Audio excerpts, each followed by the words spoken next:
Hey, how's it going, everybody? It's me. Um, as always, I don't upload as often as I intend to.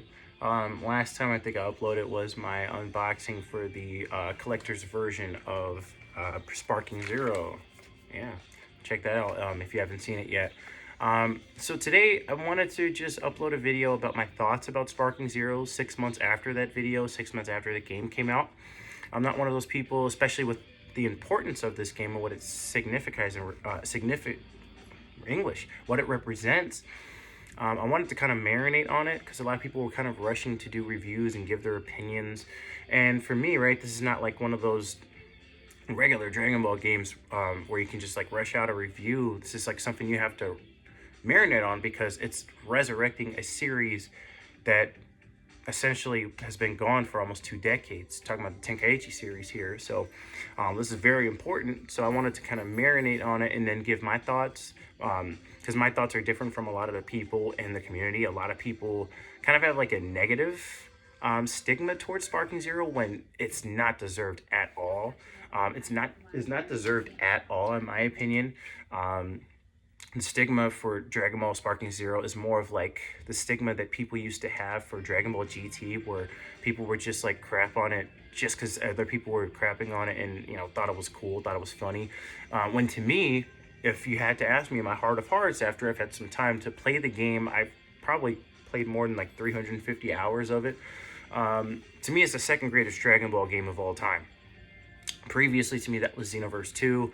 The only one that, in my eyes, it falls short compared to would be Tenkaichi 3.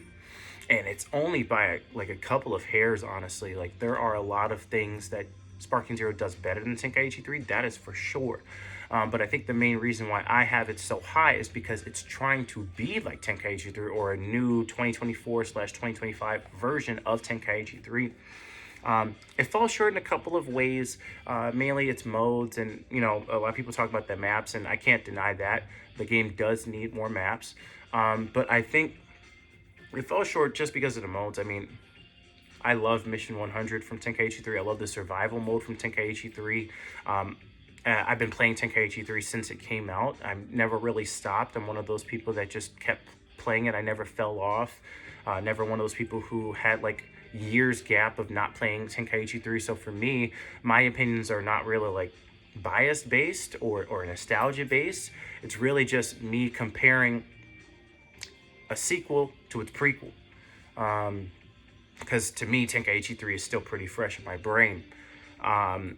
So, I mean, we're talking about the modes here. Of course, Sparking Zero does need some more modes. That's for sure. But the story mode was awesome. The story mode was great. Of course, it fell short. You can tell that the game was incomplete. I think we all know this now. I think there's been enough proof that the game was incomplete. But it's not the first Dragon Ball game to be incomplete.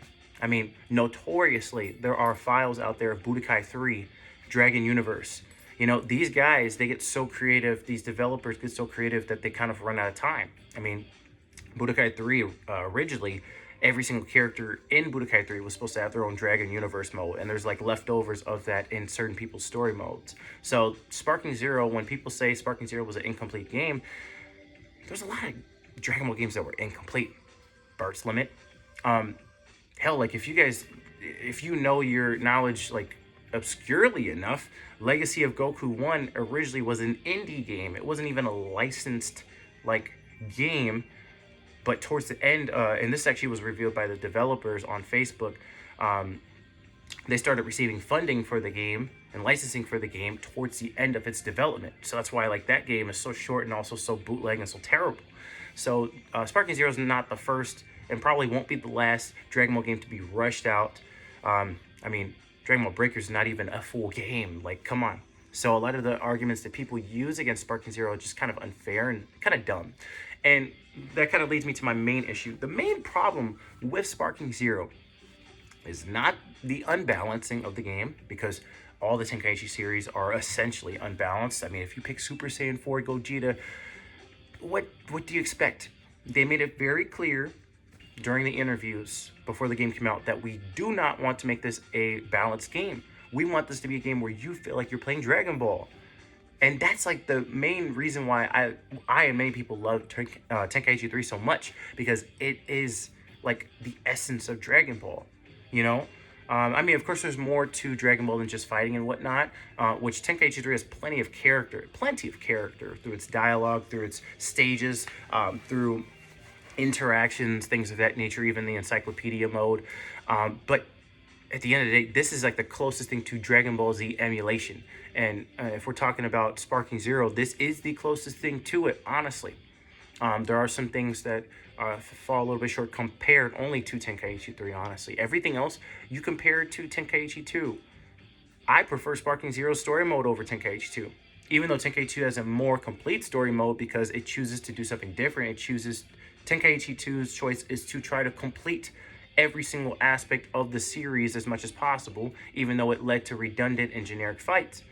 Sparking Zero chose a different route where they chose, similar to Budokai 3, I think honestly they took a lot from Budokai 3, where you choose a character and you go down their own path, and you're mainly playing as them, and occasionally other people, and it creates a lot of what-ifs. It's honestly a lot like Budokai 3 in my opinion, except for like the flying around mode, which to me, because this is supposed to be a sequel, I'm not really mad about it not having a flying around mode. Tenkaichi 3 didn't have that, and frankly, I don't care, because you're flying around anyway when you play the game.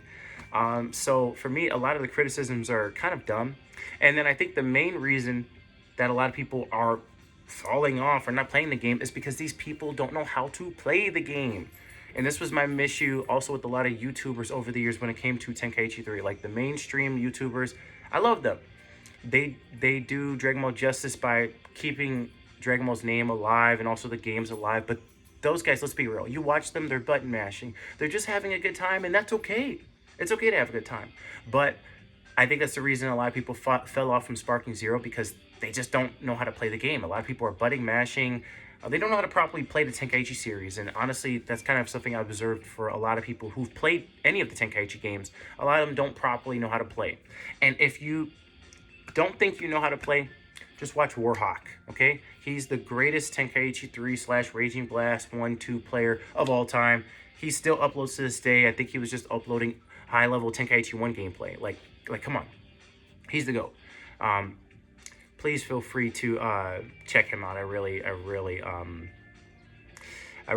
recommend him. He is the GOAT. He's kept Tenkaichi 3 alive as well, but also the modding community. But back to what I was saying here. So, Sparking Zero. Still the second greatest game of all time to me. Just falls short of Tenkaichi 3 in a couple of aspects of its gameplay, but you can tell that they did their homework. As somebody who has been playing Tenkaichi 3 thoroughly, and not just button mashing, being creative with combos and whatnot, you can tell that they were doing their homework on Tenkaichi 3, and that's what makes me rank it so high. It doesn't have to be your GOAT, but to me, it clears all the recent games. I mean, Kakarot is super, super close. Kakarot is one of the greatest Dragon Ball games of all time, but Kakarot has some glaring issues as well. The lack of variety when it comes to like enemies and whatnot. And of course, it's a single player game, so you can only do so much with a single player game, especially since it doesn't have any kind of online presence to speak of. Clear Xenoverse 2 for me, clearly, easily, even though to me, prior, Xenoverse 2 was the second greatest Dragon Ball game of all time, but it's just so much better from a graphical and gameplay standpoint. It's undeniable. It clears a lot of the OG games too, whether you think so or not. You have to think hard about it, play the game. It does. It just does. I'll defend Sparking Zero, but like I said, I'm not going to call it the GOAT. It was very, very close to being the GOAT, in my opinion. Very close. I mean, I think it still has time, honestly, to be the GOAT. If they add some more maps, if they kind of fix up a couple of things. They've already fixed up a lot of the gameplay issues that the beta version or the original vanilla version of the game had, honestly. So, they're very close. I mean, there's a lot of gameplay aspects that they take straight from Tenkaichi 3. I think what kind of brings it down is actually some of the aspects of it that they took from Raging Blast 1 and 2, because there's a lot of Raging Blast 1 and 2 in this game. And I'm sure a lot of people who have played the games thoroughly kind of realize this. My main issue, like I said, is with the community. The community themselves, they just think it's cool to talk crap about a game that really doesn't deserve it, because these are the same people who are still playing Xenoverse 2. Still supporting a series that is milking are credit and debit cards. Because like I bought all the DLC because I'm a Dragon Ball collector. I'm a hardcore Dragon Ball collector. But the last DLC of Xenoverse 2 was inexcusable. It was just pure trash. It was a waste of my money. So I think a lot of those people are the Xenoverse 2 guys who have been playing that game since it came out in 2016. And I don't blame them. Xenoverse 2 was a fun game for what it was, but it needs to rest in peace. You know, it just... Because what what justifies the criticism against Sparking Zero? There's just constant videos that I see. Sparking Zero was a disappointment. Sparking Zero was this. Sparking Zero was that. The only thing that you could say about it is that it's not Tenkaichi 3, or that it's not better than it. And that it needs more modes, it needs more maps. That's obvious. But like, the game has only been out for 6 months, and we live in an era now where that's still pretty early for a game's lifespan, and you know, people make content for video games into perpetuity. I mean, come on. You know, like, there's not... I think that's pretty much all you can really say negatively about Sparking Zero. Everything else about it is fantastic. When I first played the game, and I'm sure a lot of people can speak for this as well, when you first play Sparking Zero, especially that first playthrough, not only do you feel that rush of nostalgia from 2007 when you first played Tenkaichi 3, you, in your head, I had a couple of times where I'm like,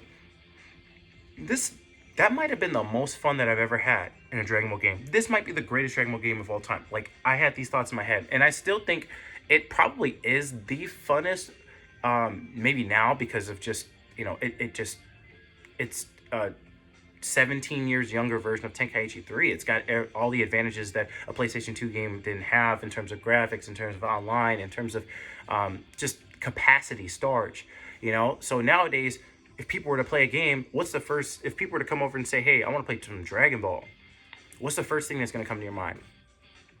Of course, me, right? Like, I'm OG. I would love to pull out all the games. I have all of them back here, and I'll review and display that later. But it's going to be Sparking Zero. It's not going to be Fighters. It's not going to be Xenoverse 2. We're talking about Sparking Zero, Tenkaichi 4. Like, come on. And what's most disappointing about this community is that we all cried for it. We all asked for it. We have still to this day, a Budokai Tenkaichi 4 modding community, especially in the Latino side of the community. It's a huge fan base, a huge presence there. And we're talking, so we want Tenkaichi 4. We got it. Why are we crying? Why are we complaining? Like, come on. Like, there's really, like, you're really just kind of nitpicking, honestly. A lot of people nitpick or just be contrarians just to be contrarians. You know, if this game was a bad game, I think most of us would say that. And it's not a bad game. And if you're saying it's a bad game, you most likely have never played the OG Tenkaichi series, because it mimics so much of it, especially 3, where if you're saying it's a bad game, will you in turn say that Tenkaichi 3 is not the GOAT, or that Tenkaichi 3 is not as great as you believed it was? I don't agree with that. I know some people have said that, but like I said, those people, in my opinion, never knew how to properly play Tenkaichi 3. Because when you actually learn how to play the Tenkaichi games at a competitive level, English, or even at a decent level and know all of your mechanics, it is some of the most fun that you can ever have.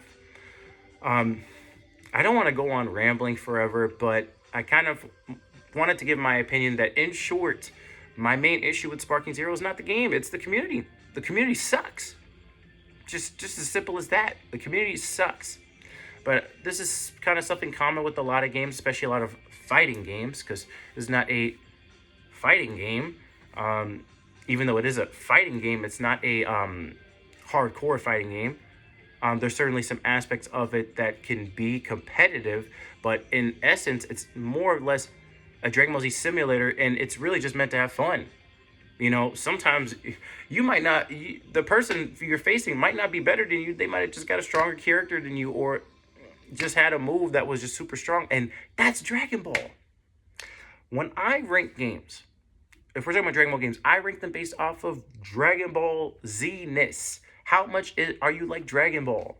Not what kind of fighting game are you? What kind of this are you? What kind of RPG are you? What kind of Dragon Ball game are you?